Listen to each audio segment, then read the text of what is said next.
5 days before the show was supposed to debut on live TV, they fired her. And I was literally just next in line. John Laurinaitis calls me from Connecticut and he's like, "You're up. This is it." I cried on the phone. I said, "I don't have anything to wear on TV. Like, I don't have a wrestling outfit. I don't have wrestling boots." And they were like, "Go to the mall and buy diva clothes." And I debuted on TV for the first time. So I literally wrestled my first official match on live television. And the whole time that I was a part of the show, I was just like in constant fight or flight because I was just like, everything was new. I thought everyone was making fun of me. There was also this energy of like that I didn't deserve to be there because I had just gotten hired. The matches are choreography that you have to tell a story with your body, with your facials. You have to protect your body. You have to protect your opponent's body, and you have to make all of it look real.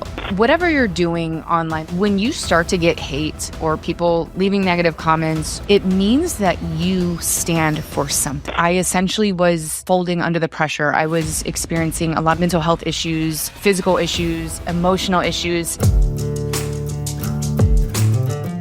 Just was getting ready to tell my next guest, Celeste, a total fangirl. And I actually, over the weekend, went through some of my leggings to see if I still had your apparel in my closet. And I do.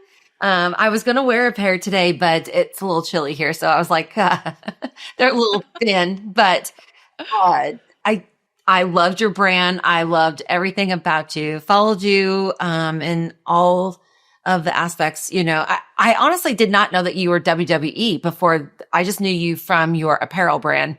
And so I was, when Kristen kind of introduced us, I went down a rabbit hole on your Instagram. And I was like, oh my gosh, she's like total bad, you know? So love, go ahead. And I always like to start just a short introduction. And then my first question always is like, did you know growing up that this was the path that you were going to go down? I always feel like we're all born with a path that we were supposed to go. And it just depends on how many different ways that we went down different avenues before we got to where we knew that we needed to be. Yeah. I mean, just even how you started this. Well, first of all, thank you for having me on. It's really cool to connect and to hear that you were a fan of Celestial Bodies, which was my legging apparel brand. And just kind of touching on that, part of my story and what has really attributed to who I am today, what I do and how I do it, and just who I am is these major reinventions in my career, right? So I started in the WWE at age 23 with no experience. It was just this once in a lifetime opportunity. I was ready and I was in the right place at the right time. And I had this natural grit, no skills at that point, really rough around the edges. And I got this unbelievable opportunity to wrestle on television, travel the world, learn from some of the greatest minds in terms of sports entertainment. And it was just, it was unreal, so much so to where, and I was so young, I wasn't able to really process all of it until after I left that career. And then when I left my wrestling career, and I left in a way that at that time, it was very upsetting. I was in the WWE for 4 years and I had just signed my second contract. I don't know how they do them now because it's 10, 11, 12 years removed. But they would give you three-year contracts at a time. So I had just signed my second contract and I ended up leaving with 2 years left on my second contract because I essentially was folding under the pressure. I was experiencing a lot of mental health issues, physical issues, emotional issues. It was just so much, so fast. The adrenaline, the travel, and a lot of times it was so much more pressure being backstage than it was being in front of a camera, in front of thousands of people live and millions of people on television. And essentially like my nervous system and my emotional capacity hadn't caught up to that level of visibility and that level of pressure. And so I had gotten to a point where I had won the title and I had a cool title run, some really cool storylines that did very, very well on television, some amazing pay-per-view moments. And once I lost the title, I lost a lot of steam and I lost a lot of self-esteem and confidence in myself. And I really was asking questions like, is this what I want to do with the rest of my life? And I felt very unfulfilled and very unstable in a lot of ways. And that life is very lonely. It's a very lonely lifestyle. It's hard to have typical relationships. And again, I was super young and I was very hyper independent. And so I was going through a lot behind the scenes that nobody really knew that I was going through. And a big part of that is I didn't know how to talk about it either. So I left really not knowing what I wanted to do. I just knew I wanted to reinvent myself and make a name for myself, kind of have my own personal brand outside of a character or, a sports entertainer on television for the WWE. So I started a fitness clothing brand. And the idea that like the light bulb moment for me is when I was wrestling, I had this ruching, this scrunch sewn into the booty of my wrestling outfits. And it gave me that little extra boost of confidence because it hugged my curves and it made my wrestling outfits fit better. And I was very self-conscious on television. I was 10 to 20 pounds bigger than the other girls. I was just a bigger girl, more muscular. And I also had trouble, I struggled with maintaining like a lean form, even though I came from a fitness background. I was doing bodybuilding competitions for 3 or 4 years before I got signed by the WWE. Anyway, so I took that idea and I put it into women's leggings, and it wasn't being done at the time. The only thing that was being done is fitness competition suits. They had that little scrunch. So I took it and put it into leggings. I made a prototype and then I patented it. I coined it the booty scrunch legging and took off with that. And that was like my journey in, kind of my second career at the age of 24 or 27. I was 27 when I left the WWE and started Celestial Bodies. And I just reinvented myself in the fitness industry as the face of my own brand. And I did that for 7 years. And then around 2020, 2021, I was kind of in the same position that I felt that I was in at the end of my WWE career. I felt like this is not what I want to do for the rest of my life. I felt a little bit misaligned, like there wasn't a lot of purpose to what I was doing. And it wasn't like, oh, this is the calling over my life. And I was also just struggling in business. And a lot of the emotional issues that had caught up with me towards the end of my WWE career were really showing up in my life again. And just kind of manifesting in different ways. Issues in my relationship, issues with my health, issues with just my self-confidence. And I ended up losing my ass on that business around COVID. And then I started my coaching business, which I've had for about 5 years. And the cool thing is that I started coaching and mentoring other influencers and personal brands while I still had my clothing company, because people were starting to reach out to me wanting to know how I had done what I had done.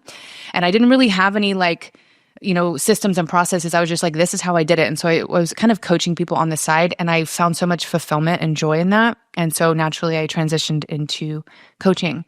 And so all that to say, when I was younger, I never really had this vision of like, this is exactly what I'm gonna do with my life. It was more based on a feeling. I wanted to have a lot of impact. I wanted to have a platform that allowed me to reach a lot of people. And, when you're young, you don't really know what your message is. You don't know what your values are. You don't know what you stand for. And so all these, massive reinventions in my professional career really showed me who I am and who I want to be and kind of the impact I want to have in my life. No, I love that. And I think that there was a documentary that got released with the wrestling, correct? And there was WWE and WWF. Is that right? Yeah. So WWE is just the evolution of WWF. That's right. So it's the same company, but they had evolved over the years and they had to change their name to some copyright issues with the World Wildlife Federation or something. So it's the same company, but just the evolution of it. Well, I just don't think that people understood that whole wrestling world, and maybe until that documentary came out and just saw all of, the drama and, because we only see what you guys show us on TV, and kind of like what you just said, like behind the curtains, there was a lot more going on in that area. And I respect the whole thing after seeing that, and what they went through and all that stuff, that it just opened, I think, the public's eye to all that and what your guys' bodies go through and the practice that you put in and the storylines that get created. And you're not always happy with that, but you're under a contract. And so you have to kind of go along with it. I'm sure you push back some, but at the end of the day, you kind of went along with what they told you, right? And that probably was I feel like a mental battle with that. Yeah, especially when you're young, and for a lot of, it's show business. whether it's pro wrestling or it's the music industry or it's Hollywood, you know, the dream is to be on the big screen, to be someone who is well known in the public eye, making a difference, or creating some sort of legacy for yourself. And so, a lot of times when I entered into professional wrestling, I had zero experience. Like I had watched some wrestling when I was like 10 with my brother, but I wasn't somebody who was like a lifetime, like this is what I want to do with my life. I want to be a professional wrestler. I was never that person. And so when I got so essentially, I just got this opportunity to try out. I was doing fitness competitions, and I had met somebody who was in the developmental program previously who never made it to the main roster, but he was signed to a developmental contract for a few years. And he had some connections, and, I had the look. I was, muscular, and I kind of had the female pro wrestler look, and I was strong and capable. And I was also at a point where I had done fitness competitions for a few years and I loved being on stage, but I had this, it just felt like it was a very static version of myself. And I wanted to do something that was more dynamic, more performative, something that required more parts of me, showed my personality more and my athletic ability. And so I got this tryout. One of my best friends, we're still so close, and this is so 20 years. We've been friends. She was also, she had just gotten her pro card in the IFBB she was a pro figure competitor. And we had a little spray tan business together. So we were operating out of a local gym in Houston. That's where I'm from. And we met this guy together. And so he got us both a tryout. And so we both thought, well, this is really cool. Let's just go and check it out and see what it is. And at the time, the developmental training center was in Tampa. It's in Orlando now. They have this huge, unbelievable facility. But back in the day, it was this tiny little warehouse in Tampa. So especially to think about like the global brand that WWE is, to see like what the training center was at that time, it was really wild to me. So when you get a tryout, you spend a week in the life of a developmental talent. And typically anybody that gets a WWE contract, you start in the developmental program, and then you get an opportunity, hopefully, to go up to the main roster, to become a main roster talent. So I loved it. And the first day we were there, they really try to see if you have what it takes to be a professional wrestler. And I always say, like, it's a very specific kind of person you have to be. I think you have to be a little crazy. And definitely. So the first day, not your character, but the other characters that I saw, they do what they ask. Like, you gotta be a little daring and adrenaline rush crazy. Yeah. And I didn't really know that about myself, but it made sense looking back, because I was like on stage doing fitness competitions and so disciplined and committed to the way my physique looked. And before I was under contract with WWE, I wanted to be a name in the fitness industry. That's where I thought my career was going to go at that point. And so the first day, they essentially teach you how to take a bump, which is how to fall and make an impact on the mat and protect your neck and your back. And they make you do it like 100 times once you learn the technique. And it's all these small muscles in your neck that you don't even know you have, that you feel the next day. It's like whiplash. It's whiplash. And so after that first day, I was like, I love this. And I was so sore. And, but I just was like, this is something, like, it just lit me up. I was like, I feel like this is the next evolution of what I'm stepping into in my life and my career. And my friend, her name is Jody, we laugh about this sometimes, but she literally went home the second day. She was like, this is not for me. But in her defense, she had just done a fitness competition. So she was super lean, and that takes a lot out of you. So she was just like, no. So she went home, and I totally understood. And I was like, I'm going to stay. Like, I think I like this a lot. And so, I go through the week, and in the middle of the week, they give you an opportunity to talk on the mic. Not like you really want to. It's like part of the tryout. And so on Wednesdays back then, it was promo day. So, when you're in professional wrestling, it's entertainment and storytelling. So you're not just in the ring telling a story through combat, performative combat. You are learning how to talk on the microphone as your character and, develop storylines over time. And so everybody in developmental had to get up, and they had 1 minute in the ring on the mic, and if they had already developed a character, it had to be in character. And there was, I think, 5 other people at the time trying out with me. So we all had to get in the ring, and they gave us some advance. They told us like on Monday that we'd have to do this on Wednesday. And, you can make up a character, you can speak as yourself. They just want to see if you can talk on the microphone, if you have a little bit of charisma and you got some balls, essentially. And so I did this like parody, like it was like an SNL parody, because I was like, I don't care if I make an ass of myself. I think the point is just to try something and stick to it. And, and it was so like out there. Like, so you're doing this, there's no timer. You just have to kind of time it in your mind. So of course you practice beforehand, but it's the entire school of developmental talent, which probably was 60 people at the time. There was a very small number of women, but it was pretty much all these guys. And then the corporate people were there too. Like, so 4 or 5 of the corporate people from Connecticut, which is the headquarters, and then all the trainers and coaches. And so it's silent in there, and they turn the camera on, you see the red light, and you just have to start talking. So I did this whole skit, this parody thing. And when I was done, it was a silent. Like nobody clapped, nobody laughed, because it was so out there. And it was like, I think just such a like, nobody expected it. Cause like the other girls were like, hi, my name's this and I'm this and this is what I want to do. Straight into character. And so the one person that laughed, like his name is John Laurinaitis. And I think he was like, as all this stuff kind of came out with the WWE, like all the stuff that has recently come out with the documentary and the accusations and everything with Vince McMahon, I think John Laurinaitis was involved with that, which is sad. I don't really follow any of it, but back then he was like the talent relations guy. He was the one that you wanted to impress, because it was like ultimately his decision if you got a contract. He started laughing his ass off. And then once he started laughing, then everybody else started laughing, and they were like, oh, it's okay. And so it was like this, it felt like a lifetime where it was just this dead silence after I did the promo. And then I went home after all that, and I got a call like 3 weeks later that I had gotten a job and I got a contract. And then I moved right away to Tampa to start training at the developmental center. And it was hard, and I was very alone, and I had never lived away from my friends and family outside of Houston ever. And so it was like very difficult for a lot of reasons, but I was like, this is like the thing. This is going to launch my career. This is such a massive opportunity.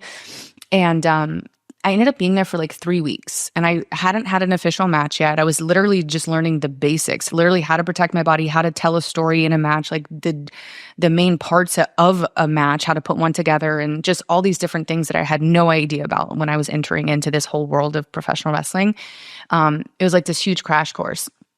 And then, so WWE has an umbrella of shows. They have Raw, SmackDown, NXT, and they have, there's 4 or 5 different shows at any time.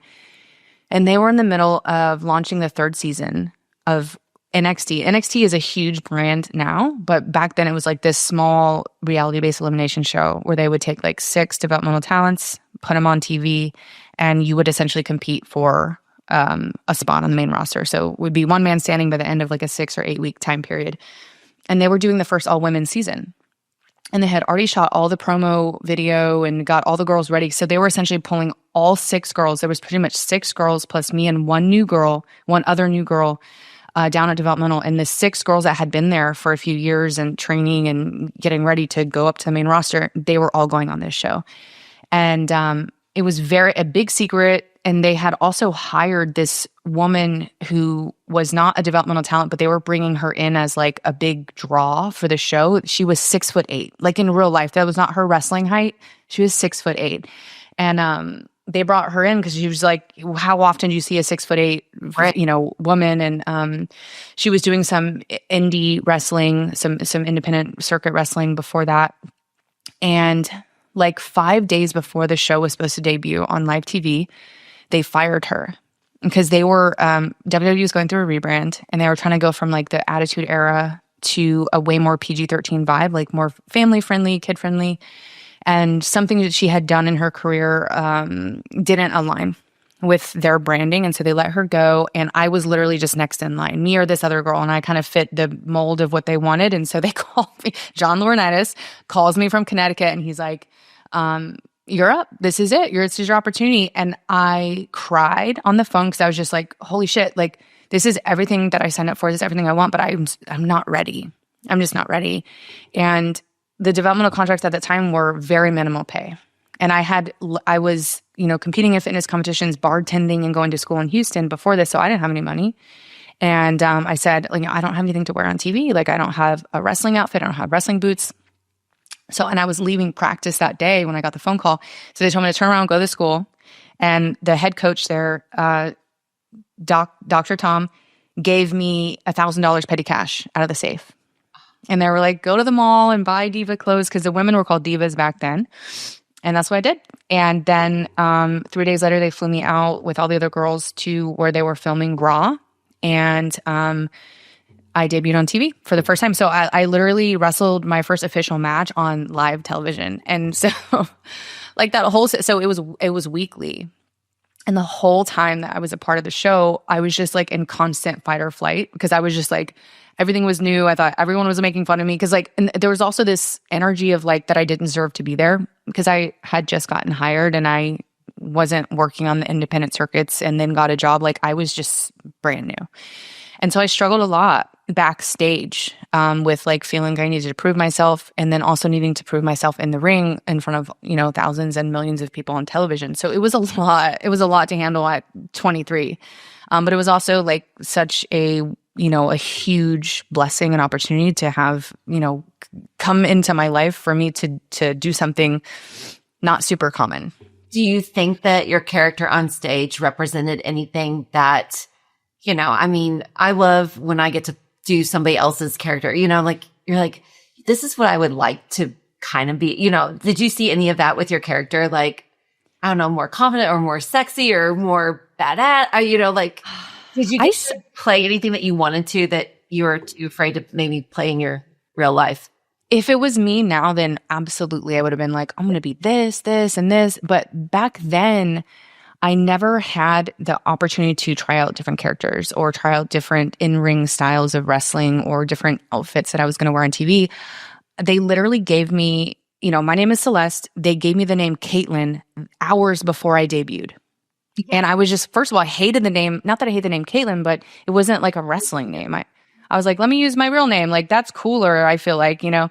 And so it was just kind of like, I just was walking into all of it. And what am I going to say? You know, like, here I am getting to debut on live TV. Like, so, and then even the dress that I had bought to debut in, it was like a army green. I had black mesh. Like, it was really cool and dope. And it was like my style. And they didn't like it. And so I ended up having to debut in a pink sparkly dress, which is like the antithesis of me in every degree. And so I did, that was kind of like the foreshadowing of kind of what I walked into in terms of the things I was going to have to do or try on television to try to fit in and to try to get a totally like opposite of your vibe. Yes, yeah, and it was just so crazy, and like I, you know, then I didn't really have the internal leadership or the ability to say like, this is not aligned with who I am. I was just like kind of going with the flow, and it was all happening so fast. Did your family support you in this? Yeah, it was was estranged from my dad for like 18 years, so we didn't have a relationship at that time. And then my brother, he's a little bit older than me. He was like, hell yeah, this is the coolest thing ever. And then my mom was super supportive. And then, you know, my extended family, they were like my biggest fans. And it was like the coolest thing ever that I was going to be on TV. But I just didn't, like, I didn't see it as an opportunity to be like, let me create this character. I was just so afraid. I was so afraid of being on TV. I was afraid of having to talk on the microphone. And the kind of the concept of that show is that we were all rookies. So part of it was, you know, the matches are scripted. You know the outcome of the match. You have to put together the match to tell a story on television, but they would also put us in these like competitions on the show that they wouldn't tell us about until it was happening on TV. So it was just like, you were just constantly afraid of what you're going to have to do. Sometimes they were like dance competitions, like silly stuff. And so I was just always in this like really heightened fight or flight stage. So I wasn't clearly thinking about a strategy of like, how can I create a compelling character that people are going to love? Like, I was just myself wrestling under this name that I didn't really like. And I was just like, I really, in terms of the investment of the time that I put into this career, I had nothing to lose. So I was just like, okay, so I was kind of just myself, just like a very afraid version of myself. And I also, like, I didn't have the ability to sit down and say like, okay, let me workshop this. Like, who do I want to be on television? Like, what do I stand for? And so I just was myself, but not fully, you know, and so I, you know, looking back, and this is true for anything, I would have designed this cool version of myself that I always wanted, this alter ego. And I don't think my system ever settled down enough in those 8 weeks of that competition happening for me to actually have clarity around what that looked like. And the girls that I came up on the show with, they were all from developmental. They were all so cool. Like, we felt like we were a team, even though we were working against each other for that one spot on the main roster. And the women that were already on the roster, like the main locker room already, they were very hard on us. And so a lot of times they wouldn't give us a proper locker room. We a lot of times we didn't have mirrors because we were so low on the totem pole. Sometimes we wouldn't even get to have our makeup done, or they would have us do our own makeup. And then if the makeup artist had some extra time, they would touch us up or whatever. So it was kind of like, you're really a rookie and you're really having to prove yourself. And so that was like another layer of pressure. And so it was cool because I was just like, I don't have anything to work with other than like what I know and who I am now. Exactly. And another component of this show is that every rookie, they would pair you with a pro, like someone who is like a seasoned person on the roster already, whether they were a wrestler or like somebody who just talks on the microphone, like a character so my pro, who I was paired with on the show, her name was Vicky Guerrero, and her husband was the late Eddie Guerrero, who was a legend in professional wrestling, and he unfortunately died early in his life. And she stayed there and made a name for herself. So she was like this monster bad guy on the show, and she would cut these promos, and everybody hated her. Her voice was like really annoying, and she was just like, she was like the perfect heel, and a heel is what they call a bad guy in wrestling. And so here I am, this baby face, which is a good guy, this brand new person, wet behind the ears, so green, had no idea what I was doing. And she would like humiliate me on the show as part of the storyline. But behind the scenes, she would help me because she had a lot of experience in the industry. And, her husband was a legend in pro wrestling. So our dynamic on TV helped me a lot because I was like this underdog, and she would bully me, and she was mean to me. And so the people, in terms of like the audience, they wanted to see me win. And that's really like what makes a great babyface in terms of a wrestling story, is that people wanted to see me overcome the adversity that they were seeing me go through on television. And so I ended up winning this show. And so here I am, like just gliding through this competition, and there were so many moments where I really embarrassed myself in the ring because I didn't know how to wrestle. They would try to put me with some of the girls who had more experience so they could guide me through the match. Because the matches it's choreography that you have to tell a story with your body, with your facials. You have to protect your body. You have to protect your opponent's body. And you have to make all of it look real. Yeah. And so they would put me in there with somebody that could help guide me through the matches. And they would give me really short matches. So it wasn't enough time for me to like mess up or forget everything.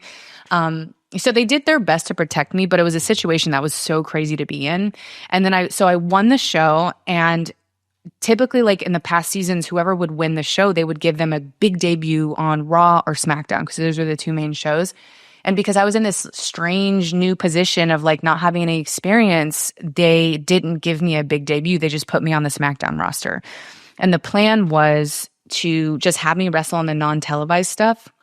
So I would travel around to the stuff that was not on television. It was like the smaller shows in smaller towns. And then I would just go to the TVs, but I wouldn't really be booked on them. Yeah. Sometimes I'd be in like a backstage segment as like an extra character, and then I was also still contracted as a developmental talent. So anytime I was not on the road, which was 3 to 5 days out of the week, I would go back to the school and train any time that I was home. So it was just all wrestling for probably like a year and a half. And then I ended up getting a big break on a battle royal where I wasn't supposed to win, but there was a big mess up on live TV and ended up winning. And the stipulation for that match was whoever won this women's battle royal was going to get a shot at the title. And so that's how I ended up even getting on television and getting a storyline. And then eventually 4 or 5 months down the line, I won the title. But this was after, with NXT included, almost 2 years of kind of being behind the scenes after NXT ended, until I really got a shot to be on TV and kind of be a main character that was seen on regular television. So looking back at all of this, before you get into the next business of, selling apparel, do you know why you were there? Like, can you look back and be like, this is why I was there, and these are the lessons that I learned to get into your coaching business? Or, I mean, do you think that helped you at all with all of this? Yeah, it's such a good question, because for so long I had so much, I struggled to process that career. Because when I left, like, I was speaking to earlier, I was a mess when I left. Like, I just felt like so out of control in terms of my own life. Like, I couldn't stop gaining weight, and my skin was bad, and no matter how much I worked out, I felt like it didn't make a difference, and my thoughts were all over the place, and I was very emotionally dysregulated, and I felt really alone because I was going through this really deep internal struggle, but from the outside, I'm on TV, I'm traveling the world, I'm doing all these, doing all these amazing things. So there wasn't really anybody that, like there wasn't anybody that I thought would understand. I did talk to my brother a lot, like my brother, and my mom, but I was always really close with my brother. And so, in that interim of like 2 years where I wasn't on TV, but I was on the roster and I was doing like the live events, learning how to wrestle, but not on television, I would go to TV and the culture of the locker room was still like not that good. I had a lot of the women who were helping me in certain ways and mentoring me. And then there was the other ones who treated me like absolute shit. Like I didn't deserve to be there, and they were mean to me. And so I struggled, and there would be days where I'd be like, I'm gonna quit. I'm gonna be like texting my brother. Like it was so much pressure. And I just felt like it was this cycle that was happening over and over and over again. And I wasn't getting, because I would even, and this would happen for a lot of the talent there, if they weren't on TV, they would write storylines and pitch them to the writers. So they would have an opportunity. If the writers really liked it or the creative team really liked it, they would put your storyline on TV, or they would take it and run with it. And so I was constantly submitting ideas for my character to be on TV, including name changes, and they never changed my name. Anyways, so when I look, so I had a lot, it took me years and years and years to process, because I ultimately I felt like a failure, which is crazy because I had this like amazing career and I was on TV and I traveled to all these different continents, and just the experiences that I got to have during that time were once in a lifetime. And I was so young, but I felt like I had this huge platform, and Instagram wasn't really a big deal yet. Twitter was. I had this huge following on Twitter, and I was on TV, and I had this huge platform to make a difference. And I feel like I was drowning in my own internal world that I didn't know what my message was. And so I felt like for so long that I didn't impact anybody with the platform that I had. And so there was like a lot of, truly felt like a failure. And I was like, I could have done so much more with my career if I could have just been better about the way I was feeling and in everything that was happening. And I had a lot of shame about that too. And I was like, am I ever going to do anything that cool or amazing again? And so I just struggled with my identity. And when I left, it was like, who am I now? And I had, the last few months before I left, I had gotten engaged. I've been married and divorced twice. And I had gotten engaged to my first husband, and it was a very fast engagement. And I moved to Florida to live with him, and he had a business at the time, so he helped me launch my business. But I just struggled so much with my identity. But again, I was trying to reinvent myself and make a name for myself. And I've kind of told you the course of how my career unfolded. When I look back now at both of those different careers, especially my WWE career, and this makes sense with the type of coaching that I have evolved into. Like the coaching that I do today with my clients is about personal branding, how to create such a strong personal brand that you can have success in any industry, because it's not about, it's about who you are. It's just about who you are, how you present yourself, the energy that you have, the ability to be grounded, connected to your own body, to know what your values are, your messages, what you stand for. And so because I had that experience and I didn't know any of those things about myself, and I didn't really know how to launch myself into more success from that platform, it taught me so many of the things that I was missing then. So they've all become very key ingredients in the kind of those intangible aspects that I teach my clients now, down to how to create compelling content as yourself that's authentic, but it's also visually beautiful and compelling. And here's how you hold your body. Because I had years in front of a television, in front of a camera on television, and I had people helping me that did it for years and could, cue me and tell me different, different tips and tricks on how to be someone on camera. And, so it all has translated, but it took so many years to synthesize into the expertise that I have now, which is it's such a unique expertise. even when I left wrestling and this huge company and I started my own company, I was the face of that brand, and I was in charge of the marketing, and I was in charge of my team of influencers and ambassadors. And so I set the tone for who and what is this brand? What do we stand for? You know, what type of person wears these leggings? And eventually it was more than just leggings. So I felt like my career in WWE, especially now looking back, was this initiation into being someone who truly embodies these characteristics and these intangible qualities that really make somebody a star, whether it's on a huge platform or being a star or someone highly recognizable in their own industry, whether it's, you know, coaching or I have a lot of clients that are artists, as like photographers, videographers in very creative industries. And with that experience, I tend to think of everything as like an art just from that experience. And so that helps me a lot with my very, very creative clients. I was hoping that was your answer, because one of my biggest pet peeves with coaching, and there is awesome coaching out there, but I mean, you have lived it. And I think that is what makes a coach, is because you have a personal connection. I mean, with both of your businesses, and you set it up perfect how you said that, you know, like going from the WWE and then going into a clothing business, which you said that, you know, it didn't go, or you lost your, you know, but so many, I feel, people out there, like they don't want to talk about their failures. And I'm like, oh my gosh, I am so proud of my failures. And because that's where you learned, right? Like you knew, looking back, of what you did wrong and how you would change it. And that's what your coaching is all about, right? Or whoever wants to coach. And I was following this girl, a while, and I was like, oh, this is pretty cool. And I went down her path, and then come to find out, like, she hasn't even had a job and she's coaching all this. And I'm like, wait a minute, like, how can you say this? And I think too, with the whole chat GPT, which I'm sure you have a whole, opinion on that too, and of the information that you can get and who's ever real anymore. But why do you think people have such a hard time with their branding and like do you think that it's the judging part? Or, I mean, what do you find is like the biggest, I guess, setback or the block with your clients? At the end of the day, your personal brand and your business is a reflection of your deepest self. Yeah. So you spoke to it. There's so many people that are gurus or coaches teaching on something super specific. But when you are really attuned to who you are, you can feel the energy of people. You can feel whether or not people are an embodiment of the things that they teach and the things that they speak to. I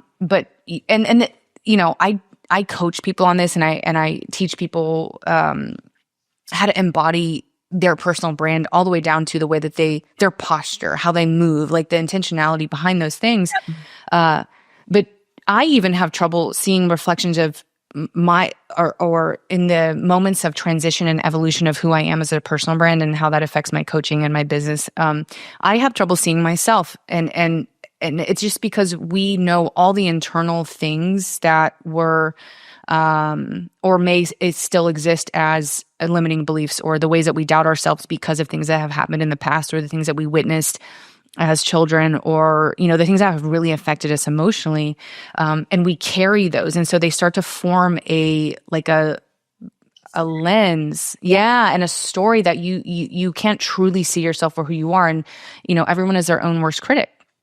So a lot of times when you're wanting to really put your gift and your your true message out into the world, it gets clouded by the past that you still carry.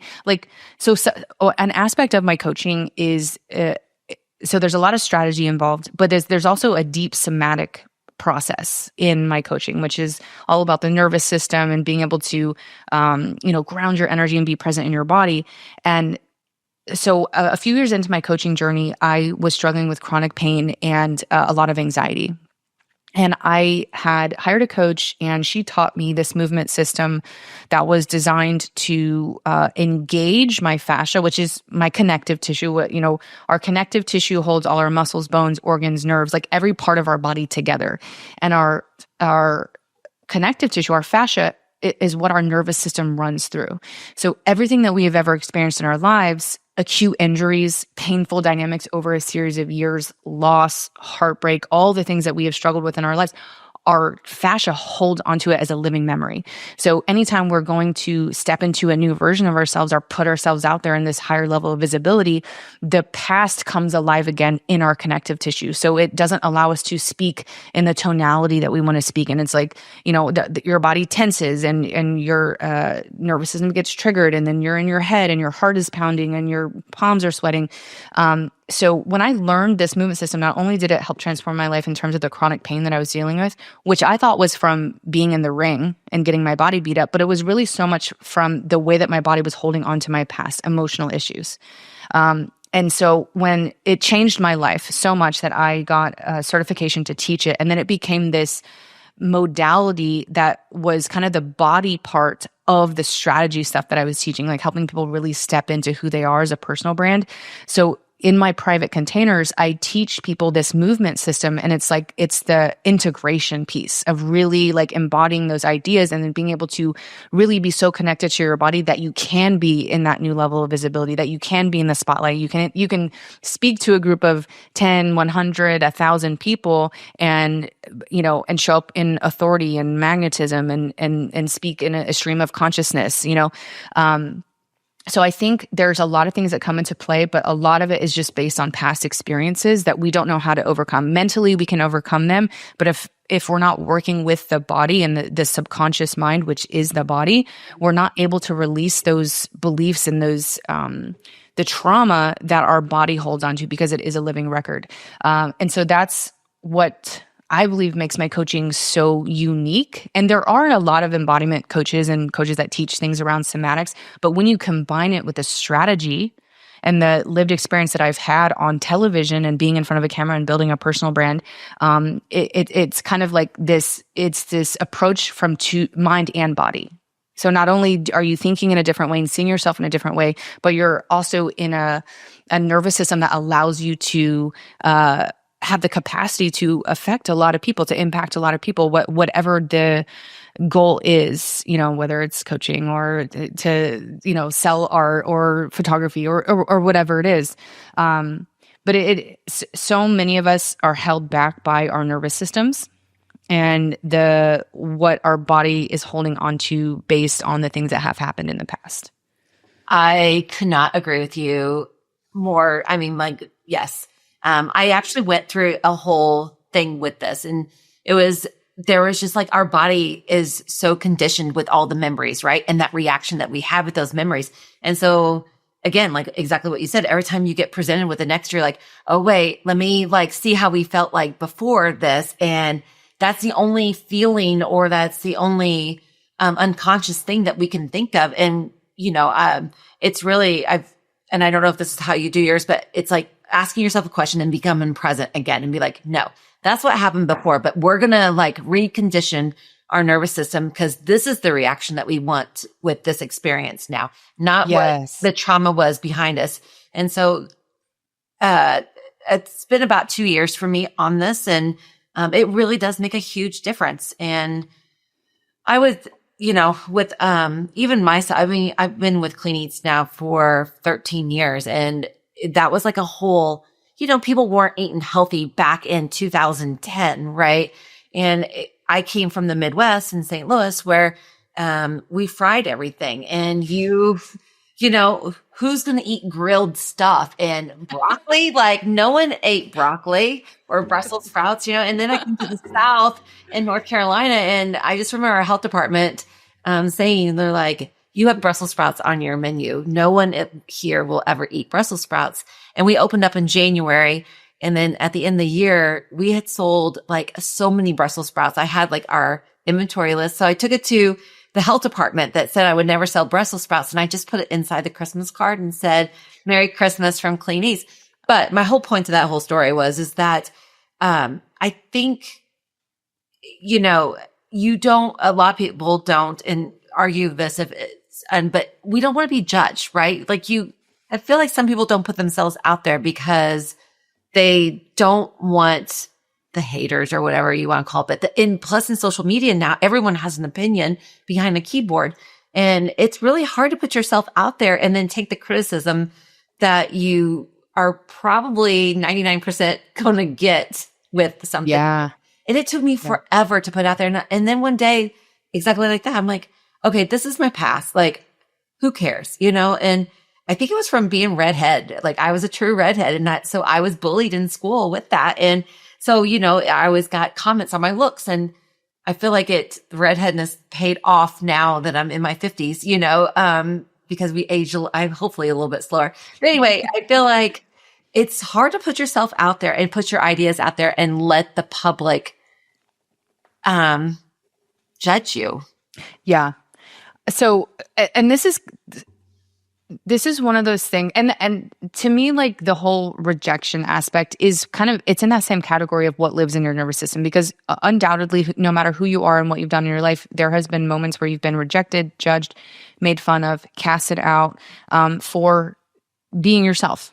And so in my career, I had so much hate online because I was not good in the ring. So many people just saying and people who didn't know me or know anything about my story or, how I came to be on television for the first time without literally ever having a match. So it really started to build this, and people would, when I was struggling with my weight, when I was on TV, it kind of was like an up and down process.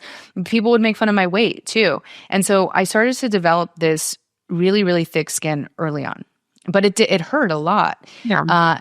And so the way this kind of works in my favor now, and this is something that, and literally anybody who will listen to me, I will say this to them, is that whatever you're doing online, like whatever your social presence is, like whatever the purpose is, when you start to get hate or people like, leaving negative comments or stuff that like, it's like, why? Like when you get stuff like that on your page, it means that you stand for something. So if you look at, the most viral posts and the posts that get hundreds of thousands or even millions of views, if you go to the comment section, people are arguing in there. People are defending their opinion and the way that they see the world.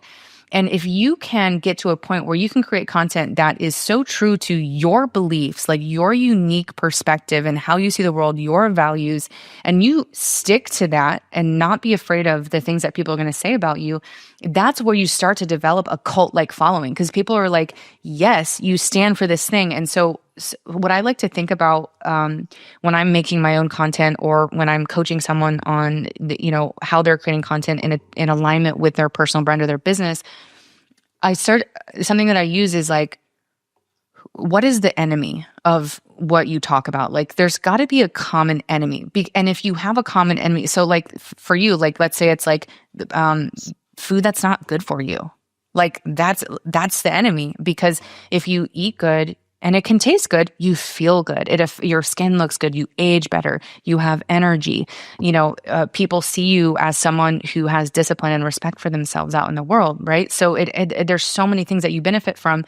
So if you make something the common enemy of your message, and it doesn't have to be like this crazy dramatic enemy, but when you have an enemy, you start to have people who see that also as an enemy. Like, man, and for me, I used to have so much inflammation in my body because of the amount of sugar that I would eat. And I did not understand the connection of why I had so much chronic pain. And this was like kind of one piece of the way I was really struggling in the past after I had left wrestling. And so I didn't know that. And so now I'm kind of on the like, the super highly processed food, the stuff that has like all this processed sugar in it is the enemy. Like when I eat like that, I have inflammation in my body for days. I feel horrible. I don't have energy. My mind is cloudy. So if you can create some sort of common enemy, you then start to create a movement where people can join you and say, yeah, that messed my life up too. Now that I see it this way, my life has improved tenfold or whatever. So but the point I'm making is that if you don't have a message that is so clear to where people are disagreeing with you in your comments, you're not standing for something strong enough. And so if you can start to shift that understanding of like, it's actually good when people are in your comments saying things that are the opposite of what you're saying or getting super triggered, because to do anything worthwhile, to say anything that's meaningful, it is going to trigger some people. It is going to upset some people. And so that was a big shift for me, especially when I was stepping into more authenticity in terms of my coaching business, because when I was wrestling, I was a character. When I had my clothing business, there was a product. With my coaching, it's just me and my ideas and my philosophy. And so it's very different showing up online, speaking about those things. And so for me, that's kind of like a protection in the form of how I think and how I move forward in terms of creating content or putting offers out or my ideas or whatever it is that if I'm doing my job and putting a message out there that matters, there are going to be people that don't like it. I love it. And that's a good way to look at it too. Who's your perfect client? Who do you attract? Myself. People that are like me, that have typically it's creatives.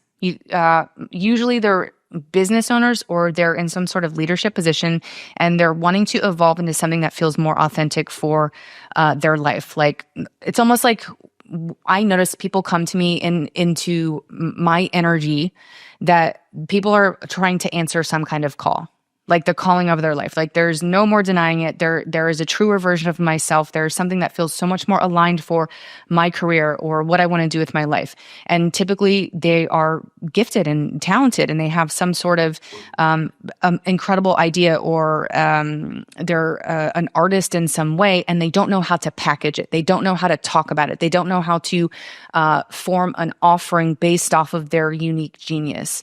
And so I help them synthesize that into an offer. And then I help them talk about and sell that offer. And then in terms of how they sell that, it's like, that's where the nervous system stuff comes in. So it's creative people in leadership, people that are wanting to step into a more true, authentic version of themselves, who want visibility, who want to learn how to talk about what they do and who they are in a way that matters and in a way that's compelling. I love that. Yeah. And I think that, again, I think that's the new thing is that you have to be in your authentic self. Because the new generation, I hate saying that, but like all of the kids coming up, like they know they can sniff it out. And if you're, back when I was younger but maybe you too, that we could kind of play a little bit and kind of hold behind some mask that we didn't want people to see. But man, now they can, even with my kids, they're like, Mom, like, that's not you, they can sniff it out. And I think with the whole social media thing and, everyone putting everything out there, that it's going to get even more real coming in the future, with that, especially with AI, because people are going to get sick of seeing the fake with the AI and everything else. And so if you are the ones that are sitting there, living a fake life or not living your authentic, this whole AI thing is going to really like pull the covers back on a lot. So, yeah. Yeah, AI is such a beautiful tool. It is. And I kind of noticed that there's been this huge pendulum swing, and this is true for my own process, is like discovering the power of AI and how it can help you be so much more efficient and clarify your ideas and reflect things back to you.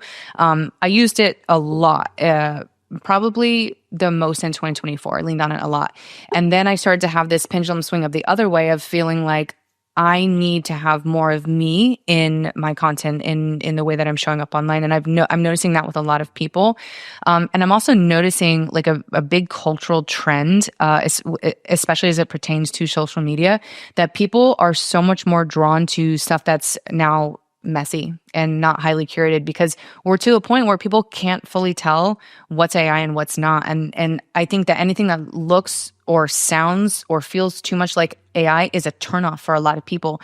So it's this big pendulum shift to, it's like if you look at some of the biggest creators right now that, create viral types of content, or they have, huge followings that have high engagement, their content is making this shift back into like a messier, not everything has to be perfect, because when it's too perfect, it might be AI and that people don't like that now. So it's this huge opportunity to kind of just be messy and to just show up as you are. It helps me so much because I'm not polished on my social media whatsoever. I'm like, okay, I am messy, and you can tell this is not AI. So I love it.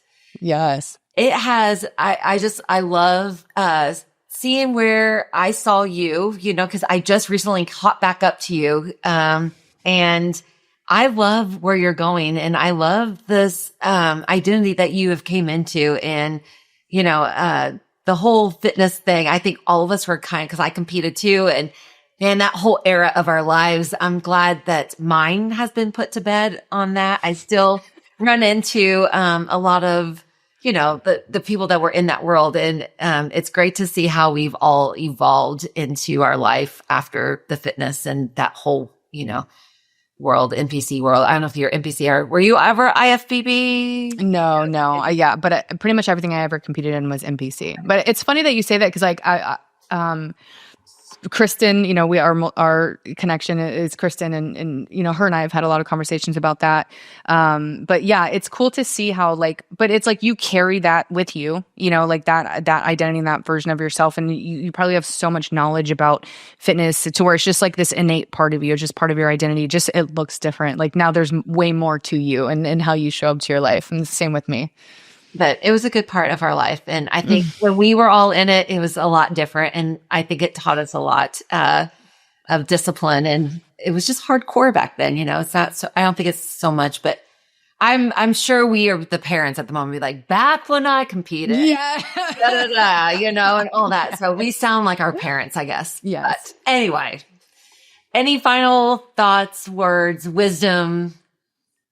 End it on a good note.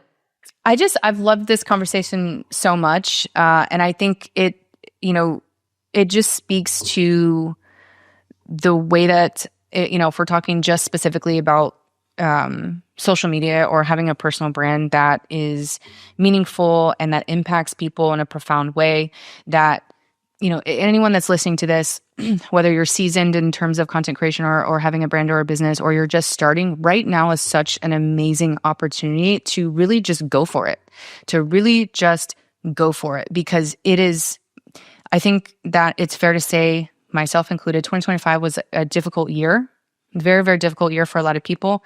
And I think now that the clouds are kind of parting and it's like there's just an opportunity to not have to be 100% perfectly polished, and to just trust the power of your own ideas and what you feel intuitively and instinctively in terms of the direction that you want to go with your life, and to put it out there, because I believe that each of us have a specific community of people that are meant to hear our message and that are meant to be impacted in a deep and profound way.